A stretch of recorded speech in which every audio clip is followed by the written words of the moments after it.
Cenjene dame, dragi gospodje, ljubitelice in ljubitelji prve lige Telemach, prisrčen pozdrav v družbi Sport kluba. Čas je za tretjo tekmo 8. kroga. V Ljudskem vrtu smo, kjer Maribor gosti Tabor iz Sežane. Dve tekmi na sporedu že včeraj. Najprej bomo videli pare tega kroga. Že včeraj torej zanimivo z dvema tekmama na Primorskem. Gorica je igrala z Muro, tudi kakšne mini priprave. Brnič zdaj v prostor, krasno je otekel. Brnič ima priložnost. Brnič pa neuspešen in hkrati tudi v prepovedanem položaju. Žoga za Brniča ni bila natančna, Baturina in še enkrat Brnič, tokrat boljša podaja. Brnič, nevarno je bilo. No in zdaj takoj priložnost za Maribor, potem ko je pred nekaj trenutki zapretil Nikolič. Pa hitra podaja v kazenski prostor. Gol iz ozadja, gol! Kakšen zadetek! 36. minuta se je začela, takoj sem videl, kako Kvao teče iz ozadja in je osredotočen samo na žogo. Izredno naivna pa reakcija mariborske obrambe. Denis Kvao pa je tule navdušil z fantastičnim zadetkom in stekel zdaj ob rob igrišča. Na Bilka Liga je pričakal. Kako naivno je tu izpadla obramba Maribora, videli bomo v ponovljenem posnetku.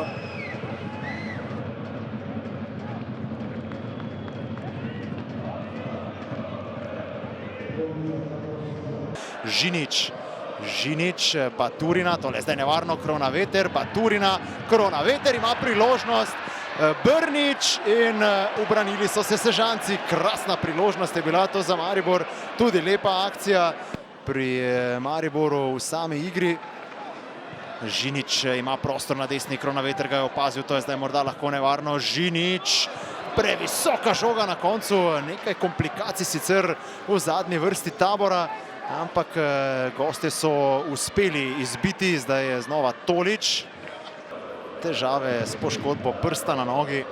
Zdaj Kronaveter, ki bo zagotovo tule poskusil strelom. Kronaveter, veliko dela za Koprivca, ni še konec nevarnosti za vrata Tabora.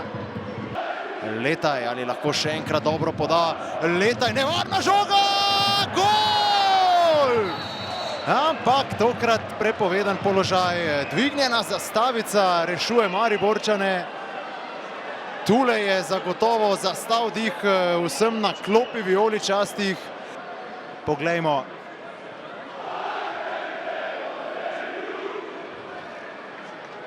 Ja, mislim, da bo zadetek obveljal. Vprašanje samo, kako bodo gledali na Briškega. Briški je bil, vsaj zdi se, bliže vratom mariborske zasedbe, ampak tam v ozadju potem jasno situacija, ko smo dočakali zaključni strel, da bo tole zadetek. Takole, gol za Tabor.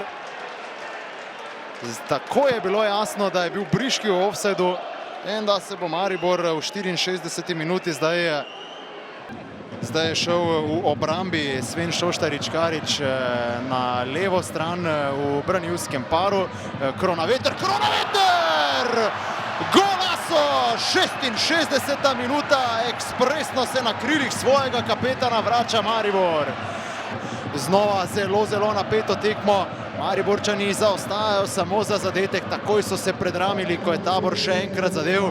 Vsekakor pa je Kronaveter zdaj tu oddal tudi kandidaturo za potezo tekme, ne glede na to, da je Kvao v prvem polčasu sjajno zaključil, pa tale zadetek Kronavetera, prava mojstrovina, maestro. Kronaveter, ki je navduševal tudi v dresu Olimpije s takšnimi zadetki, pa že predtem tudi. Žinič v napadu za vijolice. Žinič, Čuk v kazenski prostor, fantastično, Koprivec in gol! Rok Kronaveter! 86. minuta, Maribor se vrača. Fantastična podaja z desne strani, zdaj Koprivec. Bomo videli jasno pregled, poglejmo, kaj se je zgodilo. Čuk je podal, tu ofsajda ni bilo. Ja, mislim pa, da Kronaveter na robu ofsajda. Tu bodo odločali centimetri. Odlično Koprivec. Do odbite žoge Kronaveter, ampak vprašanje, če ni bil kapetan Maribora v prepovedanem položaju. Tako je, ostaja 2-1 za Tabor. Imel je prav Jan Koprivec, imeli so prav tudi njegovi soigralci v obrambi, zdaj je preteklo tudi še kar nekaj časa, Maribor pa vse bolj izgubljenem položaju. Sikošek, Kronaveter, priložnost ima Repas! Tokrat pa ne bo rešitve za Tabor, 92. minuta, Repas z glavo po fantastični akciji po levi strani. Tudi vabilo v Šiško, kjer bo Maribor na delu v naslednjem krogu. Repas pa se bo zdaj prav tako lahko sprostil. Kakšna akcija najprej na levi strani.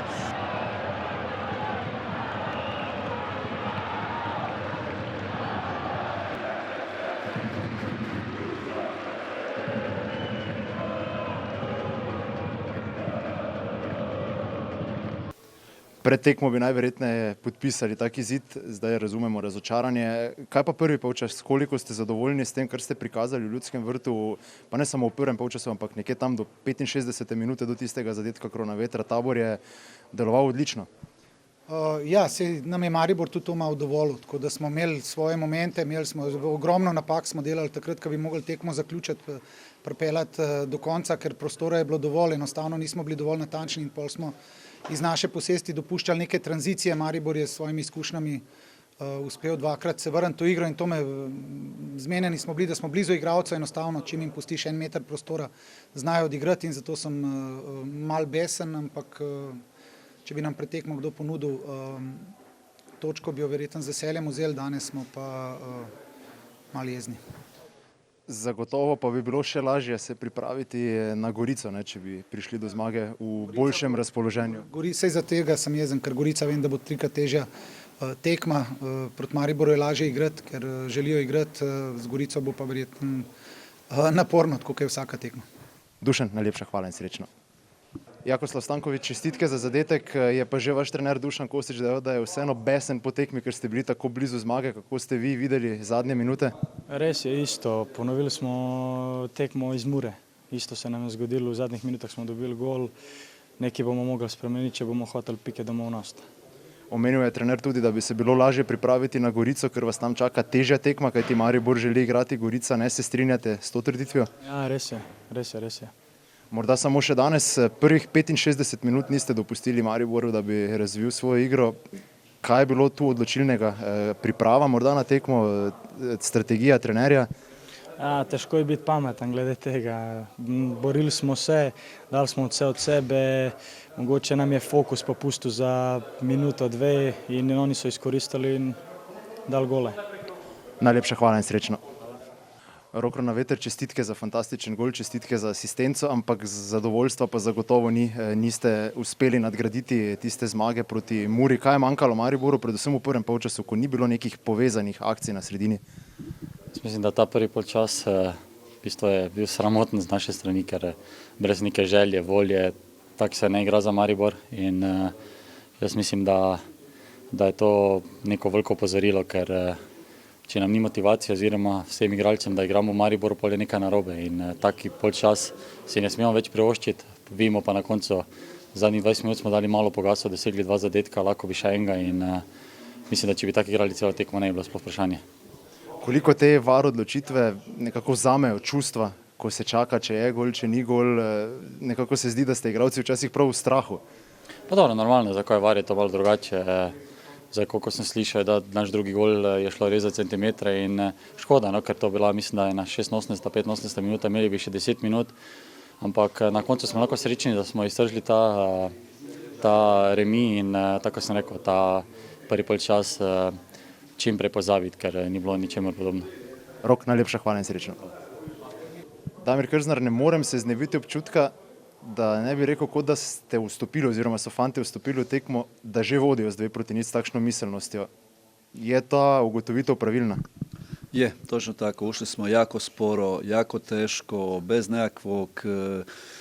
nekakvog pritiska, bez nekakve energije, želje, puno neforsiranih grešaka, puno grešaka u pasu, u onom osnovnom pasu, jednostavno kao da glavom nismo bili u utakmici prvo poluvreme. Kaj vam pove ta potentnost v napadu? Morda res Maribor potrebuje še kakšno okrepitev? A da, realno, bez obzira na krajnji ishod, na kraju smo mi zaveli 2 gola, samo jednostavno u domaćim utakmicama to vam mora biti dovoljno. Problem je obrana, problem je situacija gdje smo primili 2 gola praktički iz drugog centaršuta, skoro identična gola, gdje jednostavno gubimo pozicije i gubimo igrača pod kontrolom iza leđa. To su dosta velike greške. Rok Kronaveter je dejal po tekmi, da je zelo jezen zaradi prvega polčasa. Koliko vam to olajša, da se tak izkušen igralec zaveda teh napak, ki jih ekipa dela? Pa ja sam još jezniji, još ljuči zbog toga jer mi igrač od 36 godina bude najagresivniji, najčvršći, najželjniji igre i to je zaista za zapitat se. Končnica pa potem vseeno nekaj, kar vas lahko zadovolji. Koliko se bo vse zaradi tega lažje pripraviti na naslednjo tekmo, vseeno bi bilo še težje, če bi izgubili. Pa naravno, u pripremi utakmice jednostavno tražili smo pobjedu i ne bi bili zadovoljni s ničim osim pobjedom. Onako kako se utakmica odvijala, praktički moramo biti zadovoljni sa bodom i da, pod kraj smo iščupali utakmicu, spasili utakmicu, te nijanse u varu protiv nas, za nas, to je jednostavno tako, u ovom trenutku to je dio nogometa. Danas je izdala sreća, nikad to tako ne gledam, sreću treba isprovocirati, sreću dobivaju oni koji više žele. Damir, najlepša hvala in srečno.